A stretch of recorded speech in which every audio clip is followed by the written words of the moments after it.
Life's learning curve left me speechless. Conclusion. Today's story is not my story. It's one retold to me by a friend I met out west. This actually happened to him. I retell this as if it happened to me. Characters have been combined and events have been condensed. These are his memories. He was the teller of his own story. This episode has imaginative recreations. To protect the privacy of others, names have been changed and characters conflated. Well, hi again, everybody. This is part 2, the final part of episode titled Left Me Speechless. I'm Paul Hart, your host of Life's Learning Curve. We're a podcast about our lifelong quest to find that best person that we can possibly be so we can become better people, not only for ourselves, but for others.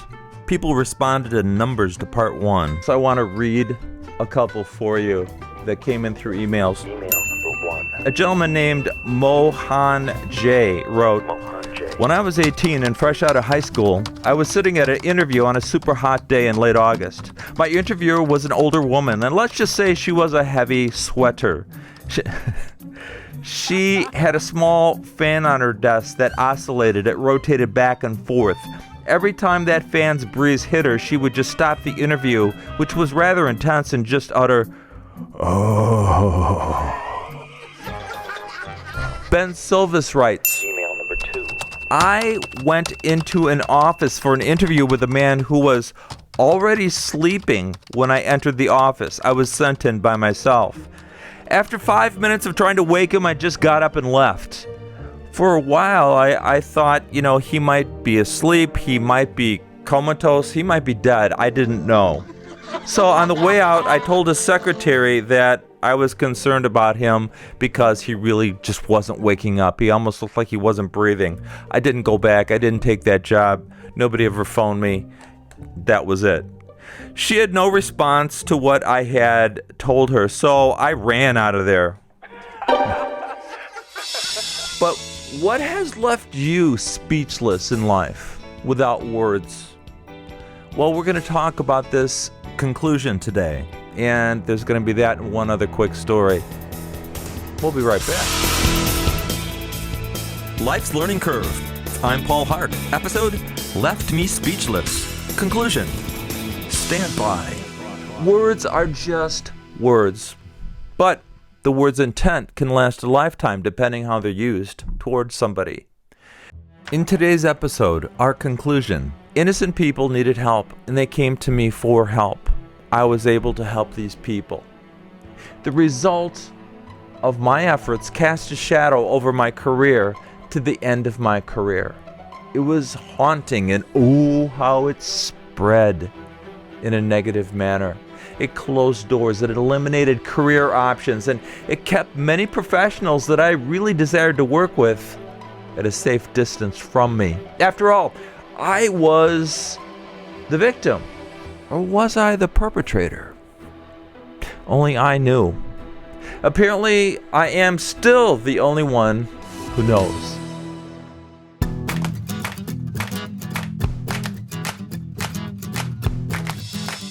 It was the late 1990s. Our small school had been a revolving door for an endless amount of professionals, principals, and administrators.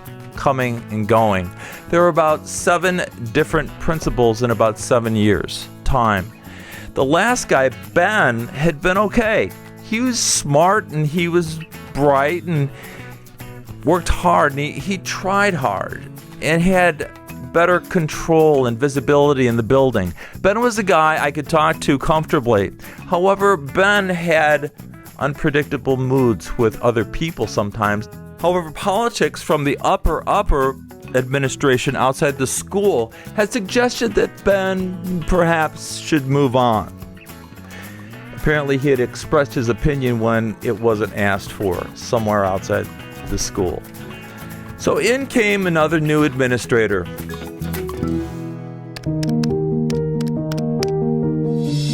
When I called our school secretary late that summer, her name was Mrs. Corelli, I asked her one question. Does this new guy, does he have a sense of humor? And her answer, Mrs. Corelli said, Yes. Well, yes, I guess, Paul. I can tell you that when Mr. Randall, his name is Mr. Robert Randall, kind of considers himself to be the smartest person in the room, and every morning when he comes in and to the office, he always tells me that. Who's the smartest person in the room, he asks me, and I always tell him, well, you are, Mr. Randall. He was kind of charming when he first started back a few weeks. And after we made friends, he kind of just ignores me now. Really? So I don't know. I don't really know the man yet. So in education, you do not see that type of overt, obvious behavior too often. People are a little bit more subtle. Okay, so his name, as I said, or as Mrs. Corelli said, was Mr. Robert Randall, or Robert, or Bob. It's a made-up name for the podcast. So the only real challenge we all had with him was trying to understand his pretty thick Southern accent at the time. Having had so many principals come and go, our little school pretty much ran itself. The custodians and the staff all being the true face of that school building for so many years as the administrators came and went. But as the school year went on that year, I became aware that some of the staff members had changed. It was very subtle, and nobody was talking about the change.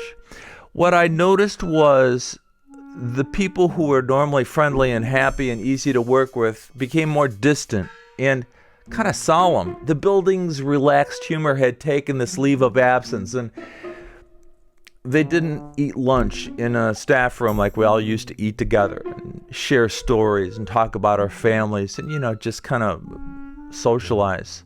But teachers were hiding in their classrooms eating their lunch. Now that school year ended with a phone call from a senior teacher that I greatly respected, Mrs. Mary DeFolio, and she was, I get another made-up name, she was an excellent, innovative teacher. She was just top-notch, bright. Her students adored her for all the right reasons. She was the teacher you would want your child to have.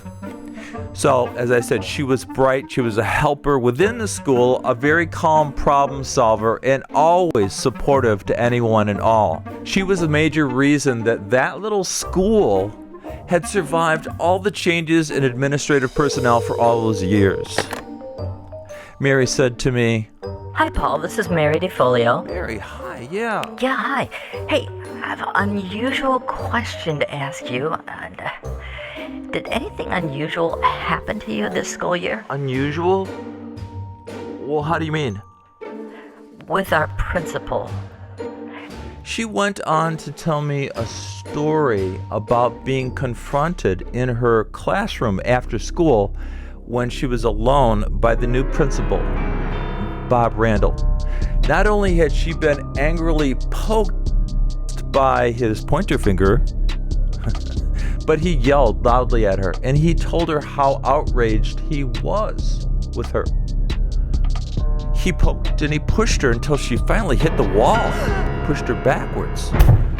Mary was confused, but had the composure at the time to ask him why he was so angry and what was really going on. And Bob exclaimed, I'm too mad at you to even discuss this. He went on to exit her room, slamming the door as an exclamation point. This was the second time he had done that to her. I was the only other male in this building. Soon other teachers came to find me, and they shared similar stories of threats and aggression by Robert Randall. They were somewhat afraid and worried about him returning because he had been physically pushing them. He had been verbally abusing them and using the pointer finger, and then not clarifying why he was so mad at them. They didn't feel safe in Robert Randall's work environment. These educators had one thing in common. These were the women that were the best of the best educators at that little building. They were strong in leadership. They had many years of experience. They were highly effective. The ones that made great things happen, not only with the children, but working after hours with the community at the school. undeniably the hardest workers as well. People that I aspired to be, to look up to. I could be better if I watched them. So I wanted to help. They had asked me for my take on what was going down and for any assistance. So I wondered what to do. Pondered, I guess is the word. So I called our union president.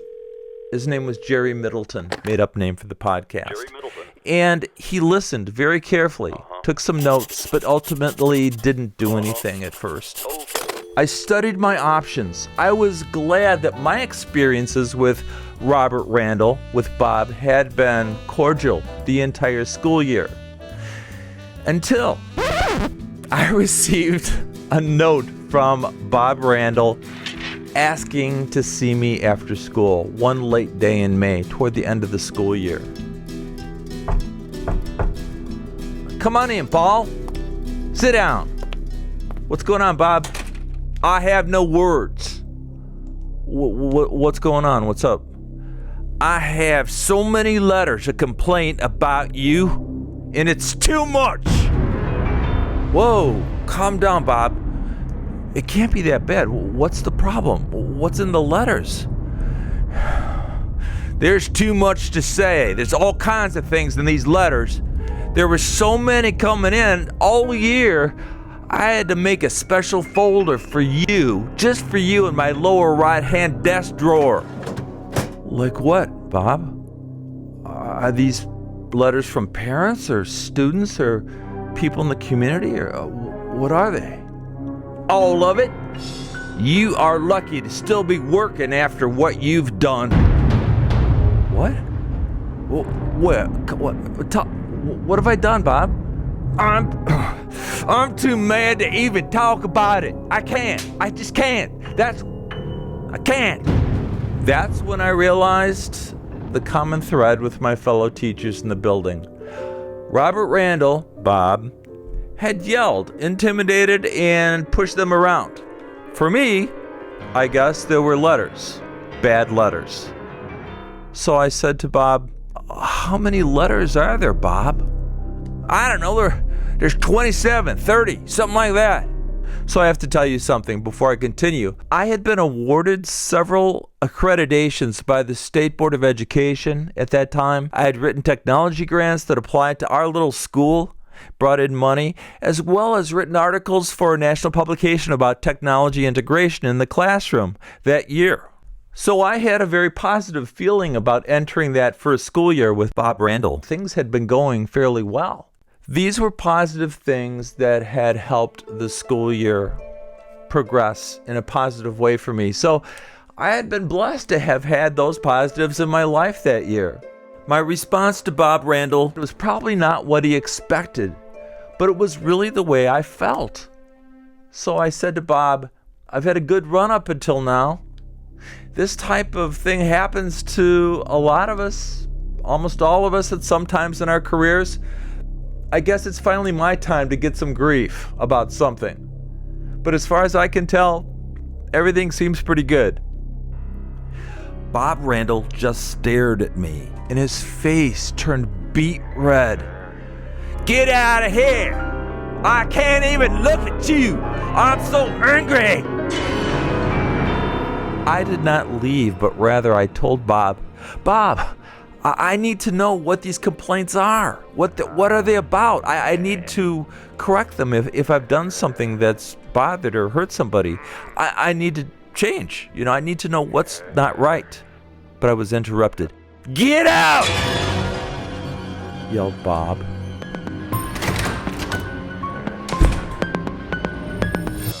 I cannot tell you how personally I took this. I was even too rattled to let the other women in the building whom had gone through a similar confrontation with the principal, I couldn't even tell them. However, their dressing down had been verbal. And in their case, he pushed and he poked at them, backing them up to intimidate them. Into the wall, one was pushed up against a closet. But not so with me. I had no idea why I felt so ashamed. I really didn't, but I did. He was very good at what he did. Bob had done a great job at deflating me.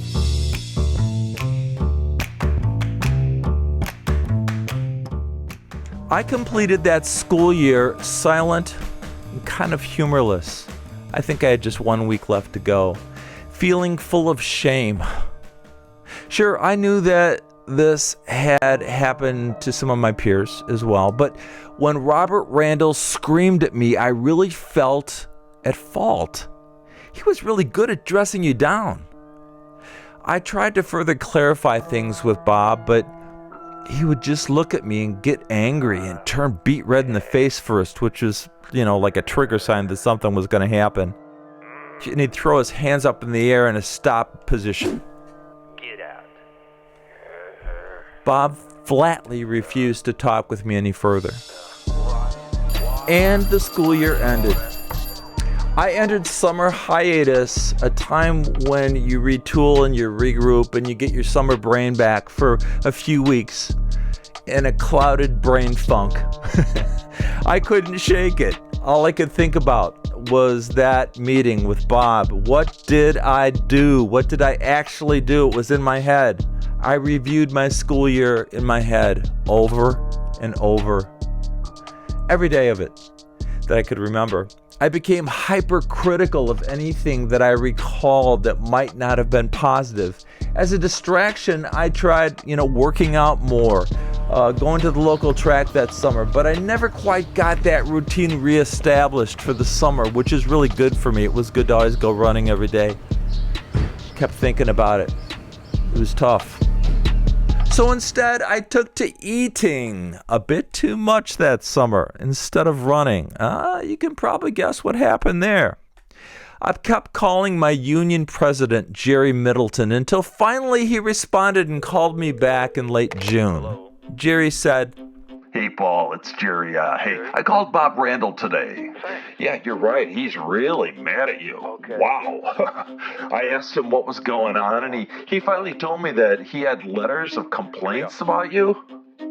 Yeah, Jerry. Yeah, that's what he told me. Well, what did you do? Jerry, I have no idea what I did. I asked Bob the same thing. That day he took me into his office. He said that he was too mad to even look at me or tell me what was in the letters. Paul, I want you to call Bob Rand at school after you and I hang up and set a meeting for tomorrow. I'll come in with you. Okay. You should always have someone else impartial there as kind of a witness, just somebody who can observe. I'll just keep quiet. Let them know who I am. I'll be fair about that. But let's see what we can do. So, plan on this, Paul. Tomorrow we'll go in to see Bob Rand in his office.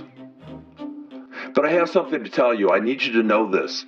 If anyone ever accuses you of something in letter form, Okay. they have to show you their evidence of a complaint. It's in our contract language. Oh, really? I thanked Jerry and we hung up. Inspired, but I was a whole lot of uneasy. Like I wanted this to continue because it didn't, but it had to be fixed. I was fearful. I was worried. What would happen? After all, I might be coming face to face with those multiple letters of complaints about me. Maybe they were real. I went to bed early that night because tomorrow I needed it to come as fast as possible. My life, my insides, my mental health were a mess. No one had the right to make an accusation like this and vaguely just walk away, but that's what Principal Robert Randall had done.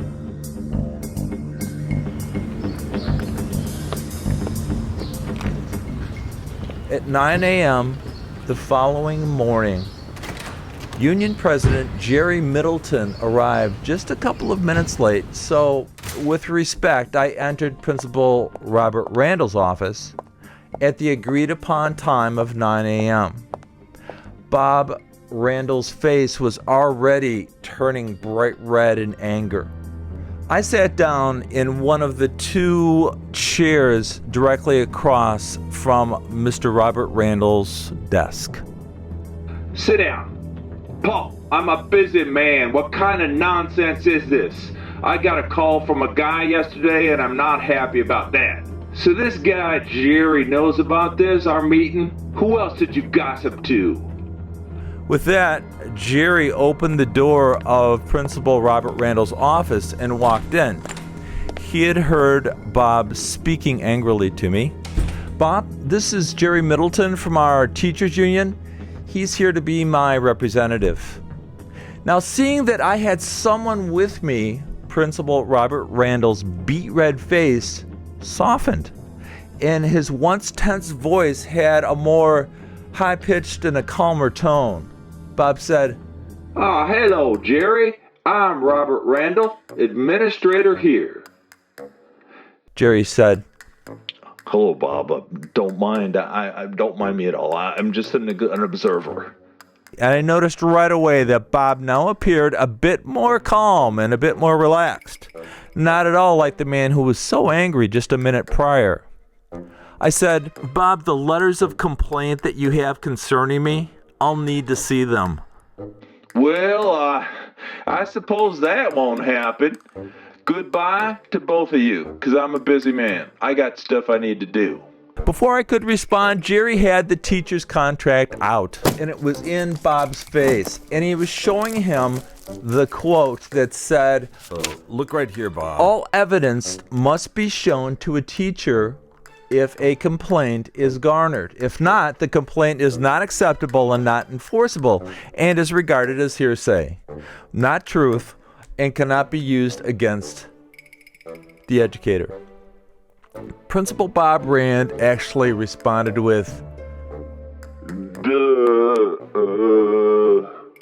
not trying to be funny, that's what he said. At that moment, I had a moment of clarity. For the first time in weeks, my reality returned. It had been a long time. I needed to see the letters. I needed to read them. I wanted to know what I may have done. I needed that. "So where are the letters, Bob?" I don't know where they're at. "I do. You told me that they're in a file in your lower right-hand desk drawer. You said there were 27 or 30 of them." I don't know where they are. I don't know. I know. "Well, can you look?" No, I can't look. I told you I'm busy. You gotta leave. You and your friend Jerry leave. As we walked out of the building, Jerry Middleton mildly grinned at me and said, Paul, he doesn't have any letters. It's a bluff, you can tell. But I can tell you this. This isn't over yet. He's up to something. "Like what?" But why, Jerry? Why is he doing this? Jerry just shrugged, and he wished me a happy summer. I thanked him before he got into his dark green sedan and drove off.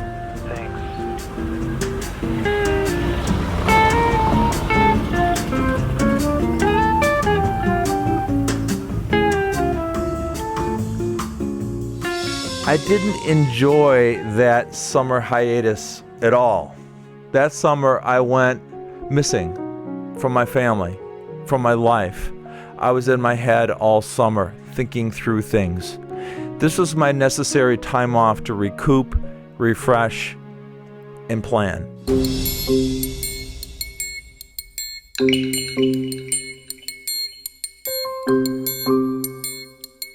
Well, we continued pushing the teachers union for assistance, and they did provide something. So after sharing my incident with the other women who had really not compared notes up until then, when we asked for more help from our union, our teachers union made us meet twice weekly that summer in a classroom setting with a UNICEF director throughout the summer, so we could learn how to accommodate an ineffective, aggressive principal. It wasn't about Bob Randall having to correct his behaviors. It was about us learning to deal with them. He was going to be left as is. The meetings were offensive to us all, and the three women and a fourth woman began to not attend anymore. And I didn't blame them. I wanted it all to disappear too. I wanted a normal life again. I wanted normalcy. However, This was reality, and I had to face it.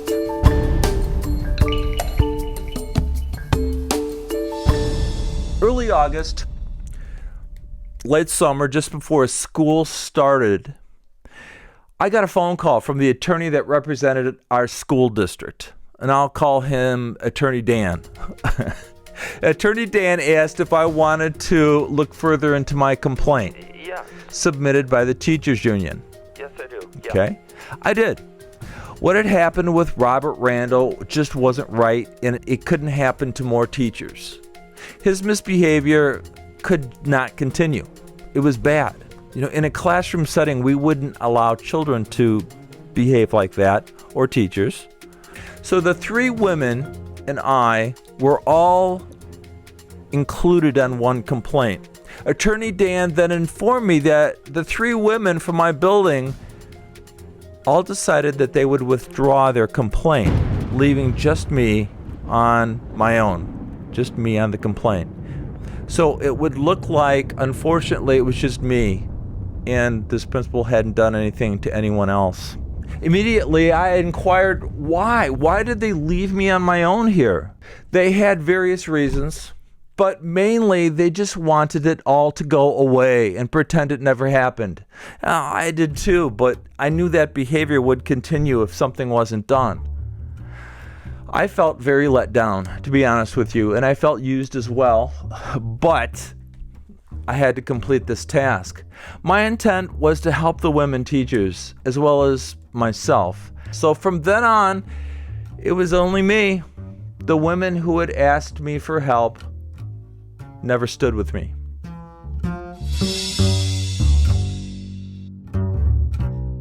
Now, just before school began, Jerry Middleton, the union president, called me over to school, because school hadn't started yet, for a meeting. Can you meet today, Paul? I only agreed because Jerry told me this you do not want to miss. Okay, Jerry. When I arrived at the school building, Mrs. Corelli, the secretary, was surprised when I showed up. Oh, hello. And she told me that, Goodness, everyone's been assembled in Bob's office. They've been here for 2 hours already. prior to me getting there, well, I wasn't late, so something was happening. What's going on? I didn't know what to expect. I entered Principal Robert Randall's office. It was packed. It wasn't a big office anyway, but it was packed with people. I was introduced to the district superintendent, who I had not met in person at that time yet. The assistant superintendent of the school district. Jerry was there, our union president, and the union vice president. The school district attorney, Dan, was there, and Principal Robert Randall. And then there were two people taking notes. The room was hot, as if they'd been in there for quite a lengthy time. Bob looked like a kicked dog. Apparently things had gone on behind the scenes all summer long, of which I had no knowledge. The upper administration had been digging deeper into Robert Randall's past. The superintendent of schools told me, "Paul, thank you for coming in today. Bob has something he wants to tell you." Bob? Paul, Mr. Hart must have misunderstood me when we met last May. I didn't say I had letters of complaint. I said I had many letters of compliments about him in his teaching program.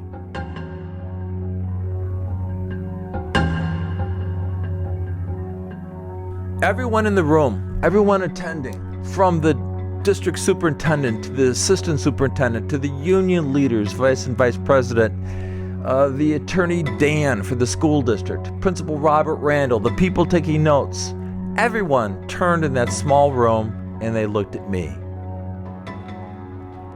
I thought for a second.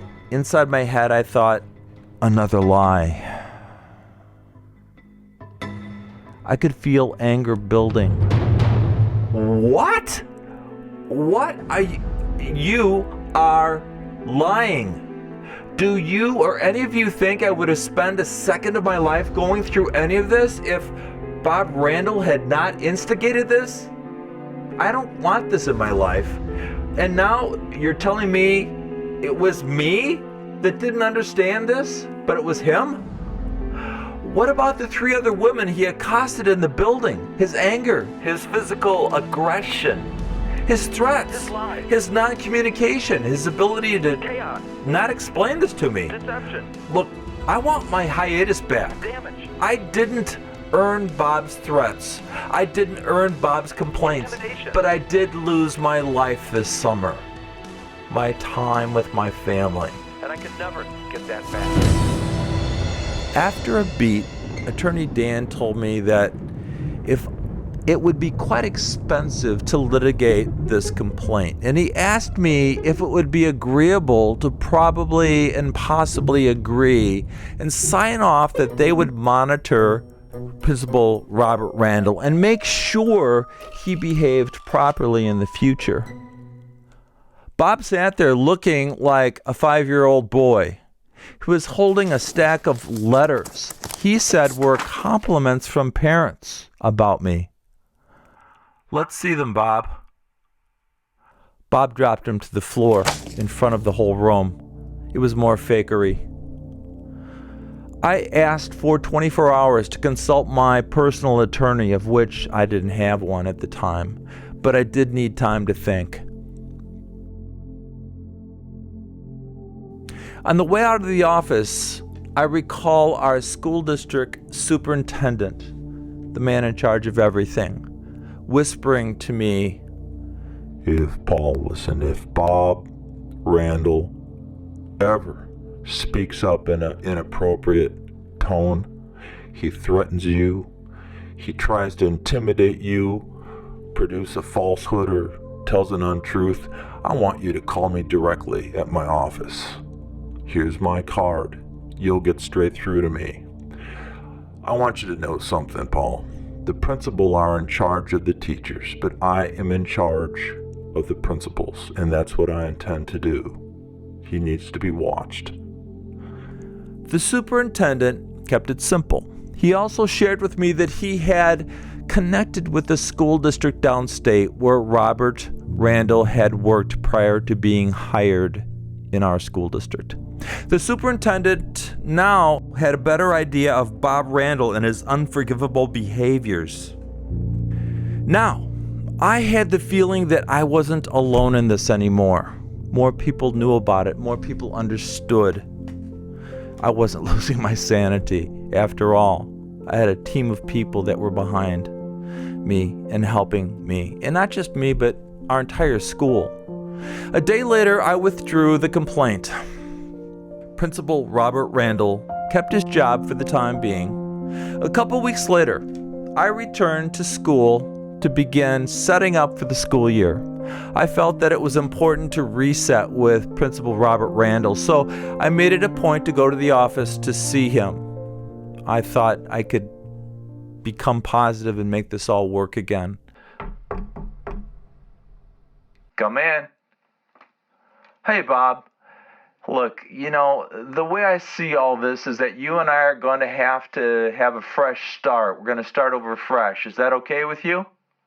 I extended my hand, and I figured work was hard enough without this type of fakery for control. I didn't say that, but I knew it. Bob's face changed to one of seriousness and determination as he shook my hand. And then he looked me straight in the eye and he said, Nobody calls Bob Randall a liar. Nobody. Bah? Randall? I thought. Anyway, I stopped and I shared with Mr. Robert Randall what the superintendent had done, that he had given me his personal hotline.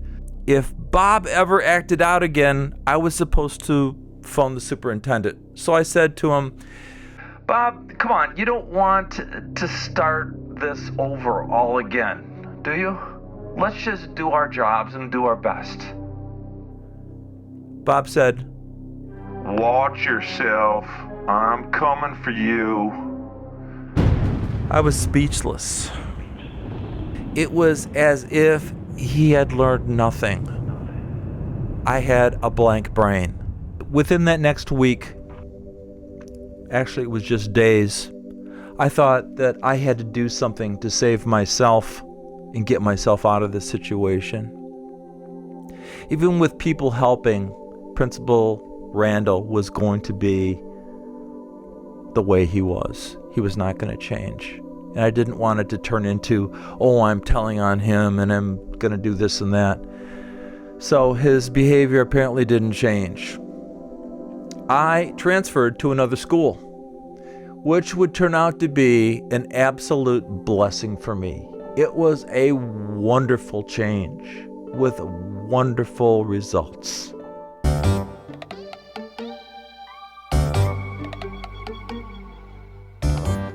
Trying to control his own initiated damage to me, Bob's lie continued to spread. It was like being haunted by a dream and occasionally closing doors for me professionally and at other times eliminating career options, and it kept many professionals at a safe distance from me. Principal Robert Randall had not committed a victimless crime. It was ongoing. And as time passed, I realized that I should have litigated the complaint. So what happened? Principal Robert Randall was afraid of those that worked under him that might be his betters. I didn't feel I was his betters, but these were all his decisions. Better organized, better communicator, better speakers, better letter writers, better at being natural leaders. Bob had gone way out of his way to get us fired or voluntarily transferred or out of our little school. Now, the 3 and 4 other women stayed at that school. You teachers are getting on my last nerve. I don't want to see you. Get out of here. You just get. And eventually they had to learn how to deal with him, his anger, his aggression. If he didn't get his way, he was going to respond in an uncontrollable manner. But as for me, Bob did not like that he had been found out and never really faced it. Remember, he had always felt he was the smartest person in the room. I can only imagine that Bob battled within himself continually, probably. And on occasion, Bob would pop up to suddenly haunt me in my time in education. All of a sudden, he would be at a conference or a meeting. He'd just sit there and glare at me for the next 20 years. Mistruths and lies can leave you speechless. And I have to say that other people I worked with for years after that sometimes would come up to me and say, you know, I heard you were kind of bad news from this guy, this principal at another school, but you're nothing like that.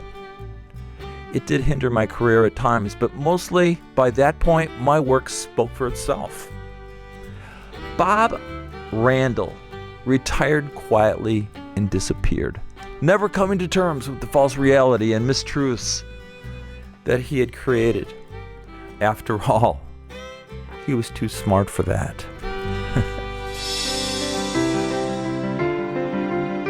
So power doesn't truly corrupt. Sometimes it does. But it does expose leaders for who they truly are. It can. Lesson learned. And in some cases, it's left me speechless. For life's learning curve, I'm so glad to be in a happy place. I'm Paul Hart.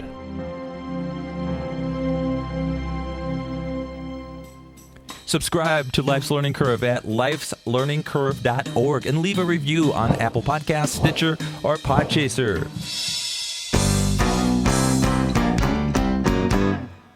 Life's Learning Curve podcast is put together by producer Paul Hart with assistance by Michael Saldivar and Sebastian T. Dog. We're mixed by Mary Clark, technical director Heidi Cerner. As always, music and audio assistance by Riley Hart. Visit our website, subscribe to our website, lifeslearningcurve.org. Today's story is not my story. It's one retold to me by a friend I met out west. This actually happened to him. I retell this as if it happened to me.